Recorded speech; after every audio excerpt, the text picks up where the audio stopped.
Students continuous refraction की बात करेंगे। हमने पहले ऑप्टिकल फाइबर में देखा कि टोटल इंटरनल रिफ्लेक्शन की बेस पर लाइट जो है वो ऑप्टिकल फाइबर में ट्रांसमिट हो सकती है, कंटिन्यूस करेगी अपना पाथ। लेकिन एक फिनोमेना और भी है जिसको हम कंटिन्यूस रिफ्रैक्शन कहते हैं, उसकी बेस पर भी लाइट जो है वो ट्रांसमिट करवाई जा सकती है, ऑप्टिकल फाइबर में ट्रेवल कर सकती है। अब ये कैसे कर सकती है, यहाँ पे इस चीज़ के लिए हम सबसे पहले रिफ्रैक्टिव इंडेक्स को, सॉरी, रिफ्रैक्शन को समझेंगे कि रिफ्रैक्शन में क्या होता है। तो यहाँ पे अगर हम एक ग्लास स्लैब को रिप्रेजेंट कर लें कि ये हमारे पास एक ग्लास स्लैब है, ठीक है। तो इसमें हम देखते हैं कि इसमें जो है वो लाइट किस तरह से ट्रांसमिट हो सकती है। इसके इर्द गिर्द एयर है, यानी कि यहाँ पे एयर है और ये एयर है और यहाँ ये मतलब जो है वो ग्लास है। अब हम स्टूडेंट्स जानते हैं कि एयर की डेंसिटी कम होती है ग्लास की डेंसिटी से। तो इस तरह से कम डेंसर मीडियम से लाइट रे जब ज़्यादा डेंसर मीडियम में जाती है तो वो बेंड हो जाती है टुवर्ड्स द नॉर्मल। अब नॉर्मल क्या, इस सरफेस के साथ अगर हम एक परपेंडिकुलर ड्रॉ करें, यहाँ पे अगर हम एक परपेंडिकुलर ड्रॉ कर लें जिस पॉइंट पे लाइट जो है वो टच कर रही है सरफेस को, ठीक है, ये हमारे पास वो परपेंडिकुलर है, यानी कि राइट एंगल पे ये वाली लाइन है, ठीक है, इस सरफेस पे, इसको हम नॉर्मल कहते हैं। तो लाइट जब यहाँ पे इस सरफेस पे फॉलो आउट करेगी एयर से ग्लास में जाते हुए, तो वो इस नॉर्मल की तरफ यानी कि इस परपेंडिकुलर की तरफ बेंड हो जाएगी, ठीक है, इस तरह से जो है वो बेंड हो जाएगी। अब यहाँ पे आप देख रहे हैं कि यहाँ पे इसके साथ नॉर्मल के साथ यानी कि परपेंडिकुलर के साथ एंगल ऑफ इंसिडेंस जो कि आई है ये ज़्यादा है, लेकिन अगर यहाँ पे आप एंगल ऑफ रिफ्रैक्शन देखें आर, तो ये कम है। तो इस तरह से लाइट जो है वो बेंड हो जाती है नॉर्मल की तरफ, ठीक है, ये है रिफ्रैक्शन। और इस तरह से जब वो एक रेयरर मीडियम से, सॉरी, एक डेंसर मीडियम से, यानी कि ग्लास जिसकी डेंसिटी ज़्यादा है, जब यहाँ से लाइट जो है वो वापस एयर में यानी कि रेयरर मीडियम में ज़्यादा डेंसिटी वाले से कम डेंसिटी वाले में जब जाएगी तो वो नॉर्मल से दूर हट जाएगी, ठीक है, इस तरफ चली जाएगी, ठीक है। अब आप देख रहे हैं, अब एंगल ऑफ इंसिडेंस यहाँ पे था ये वाला, और अब एंगल ऑफ रिफ्रैक्शन जो है वो ये है जो कि ज़्यादा है, ठीक है। तो इस तरह से हम देखते हैं कि लाइट जो है वो रिफ्रैक्ट होती है एक डेंसर मीडियम से एक रेयरर मीडियम में, और इसी तरह से एक रेयरर मीडियम से एक डेंसर मीडियम में, यानी कि कम डेंसिटी वाले मीडियम से ज़्यादा डेंसिटी वाले मीडियम में जाते हुए भी लाइट जो है अपना पाथ चेंज करती है, और ज़्यादा डेंसिटी वाले मीडियम से कम डेंसिटी वाले मीडियम में जाते हुए भी लाइट रे अपना पाथ जो है वो चेंज करती है, ठीक है। तो इसी कॉन्सेप्ट को हम यूज़ कर सकते हैं ऑप्टिकल फाइबर में, और उसको हम कहते हैं कंटिन्यूस रिफ्रैक्शन। यानी कि लाइट जो है वो मुसलसल रिफ्रैक्ट होती हुई जा रही होती है, मुसलसल जो है वो बेंड होती है, या तो टुवर्ड्स द नॉर्मल बेंड होती है, नॉर्मल की तरफ बेंड होती है, या नॉर्मल से अवे बेंड होती है। तो अब एक ऑप्टिकल फाइबर में लाइट कैसे जो है वो कंटिन्यूसली रिफ्रैक्ट हो सकती है, तो इस चीज़ को हम समझते हैं ऑप्टिकल फाइबर के अंदर ही जो है वो डायग्रामेट्रिकली समझते हैं कि कैसे लाइट जो है वो रिफ्रैक्ट होगी।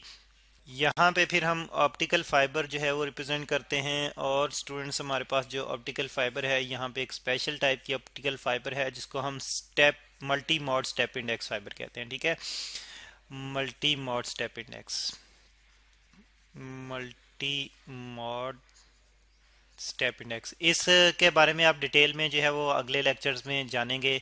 मल्टी मॉड स्टेप इंडेक्स क्या होती है, multi mod step index fibre किसको कहते हैं, ठीक है। फिलहाल हम जो है यहाँ पे इसमें सिर्फ लाइट का ट्रेवलिंग जो है वो कंटिन्यूस रिफ्रैक्शन के ज़रिए से समझने की कोशिश करेंगे।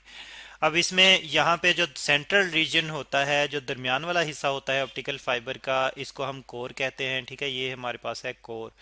और जो साइडों वाला हिस्सा होता है यानी कि ये वाला और ये वाला हिस्सा होता है, ये इसकी डेंसिटी कम होती है, इसकी डेंसिटी कम होने की वजह से इसका रिफ्रैक्टिव इंडेक्स भी कम होगा, और इस पार्ट को हम कहते हैं क्लैडिंग, ठीक है, क्लैडिंग।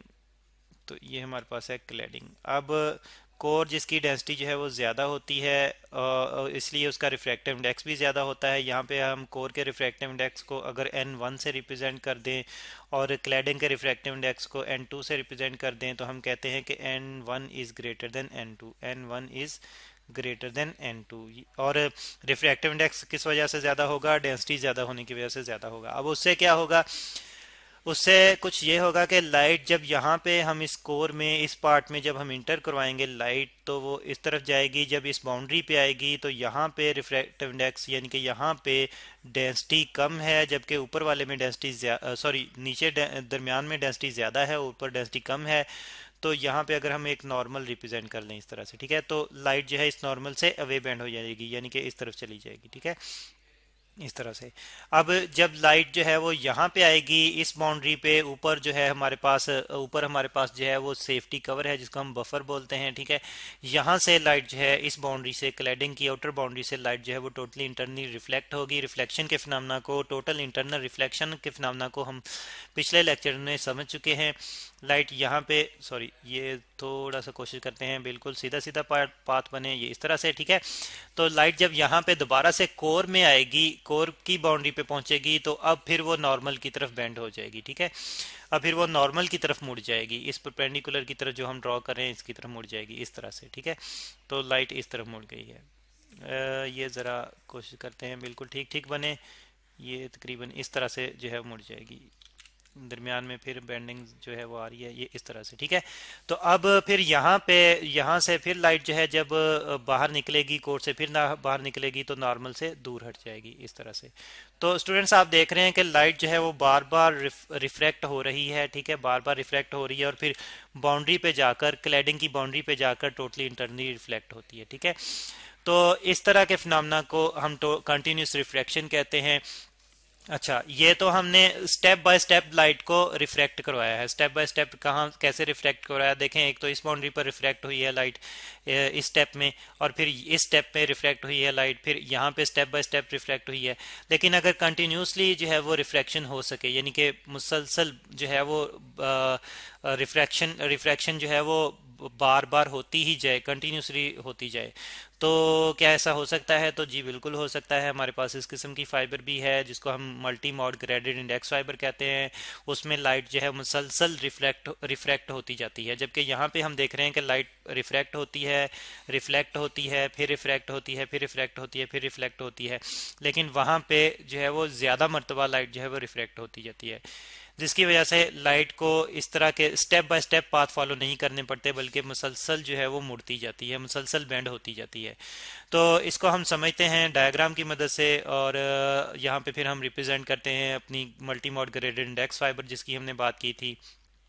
तो ये हमारे पास यहाँ पे हम रिप्रेजेंट करते हैं multi mode graded index fibre, ये ग्रेडेड इंडेक्स फाइबर है। अब इसके बारे में हम डिटेल में जो है वो अगले लेक्चर्स में जानेंगे, multi mode graded index fibre क्या होती है, ठीक है। यहाँ पे जस्ट मैं लिख रहा हूँ ग्रेडेड इंडेक्स, ठीक है। अब इसमें क्या है, ग्रेडेड इंडेक्स इसको क्यों कह रहे हैं? एक्चुअली यहाँ पे डेंसिटी जो है वो शार्पली चेंज नहीं होती, यानी कि फ़ौरन ही चेंज नहीं हो जाती, जैसे कि इस केस में हमने देखा था, यहाँ पे डेंसिटी कुछ और है और शार्पली यहाँ पे कुछ और है, बल्कि यहाँ पे आस्ता आस्ता डेंसिटी जो है वो ज़्यादा से कम होती जाती है बाहर की तरफ, ठीक है। दरमियान में डेंसिटी जो है बहुत ज़्यादा होती है और बाहर की तरफ डेंसिटी आस्ता आस्ता कम होती जाती है, ठीक है।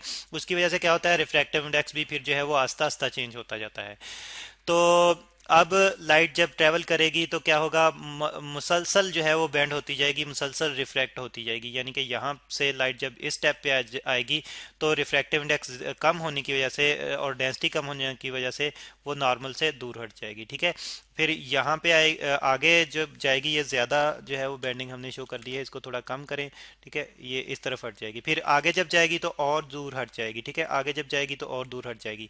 आस्ता आस्ता करते करते लाइट जो है वो काफ़ी दूर हटती जाएगी, ठीक है। इसको ज़रा हम मज़ीद क्लियरली अगर समझने की कोशिश करें कि यहाँ पे लाइट जो है वो इस तरफ जा रही थी, वो इस तरफ बेंड हो गई, ठीक है, फिर जो है वो इस तरफ बेंड हो गई, फिर जो है वो इस तरफ बेंड हो गई। तो इस तरह से जैसे जैसे लाइट जो है वो बाहर की तरफ यानी कि कम डेंसिटी की तरफ जा रही है, आप दोबारा से देखें कि यहाँ पे इस तरफ जा रही थी, वो इस तरफ बेंड हो गई, ठीक है, फिर इस तरफ बेंड हो गई, फिर इस तरफ बेंड हो गई। तो जैसे जैसे लाइट आउटर बाउंड्री कम डेंसिटी वाले रीजन की तरफ जा रही है, वो जो है वो यहाँ पे हम इसको कंटिन्यूसली बेंडिंग को इस तरह से रिप्रेजेंट कर सकते हैं कि वो मुसलसल जो है वो बेंड होती जा रही है, जिसकी वजह से वो जो है वो इस तरह का पाथ जो है तकरीबन इस तरह का पाथ फॉलो करेगी, एक कर्व्ड पाथ मुसलसल जो है बनाती जा रही है।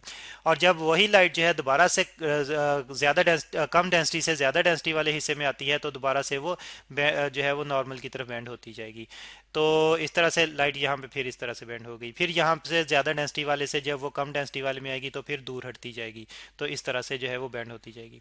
तो इस तरह से लाइट कंटिन्यूसली बेंड होती जाएगी और जब वो इस बाउंड्री पे पहुंच रही है तो इस बाउंड्री पे वो टोटली इंटरनली रिफ्लेक्ट हो जाएगी। तो इस तरह से लाइट कंटिन्यूसली रिफ्लेक्ट होती है और दोबारा से कंटिन्यूसली रिफ्लेक्ट होती है। तो ग्रेडेड इंडेक्स फाइबर में कुछ इस किस्म का फिनोमेना होता है। तो ये है स्टूडेंट्स कंटिन्यूस रिफ्रैक्शन, जिसकी बेस पर हम लाइट को ऑप्टिकल फाइबर में ट्रांसमिट करवा सकते हैं। तो दो तरह के फिनोमेना हमने जाने लाइट की ट्रांसमिशन के, एक तो हम टोटली इंटरनल रिफ्लेक्शन करवा सकते हैं और टोटल इंटरनल रिफ्लेक्शन के साथ साथ हम कंटिन्यूस रिफ्लेक्शन की बेस पर भी लाइट को ट्रेवल करवा सकते हैं।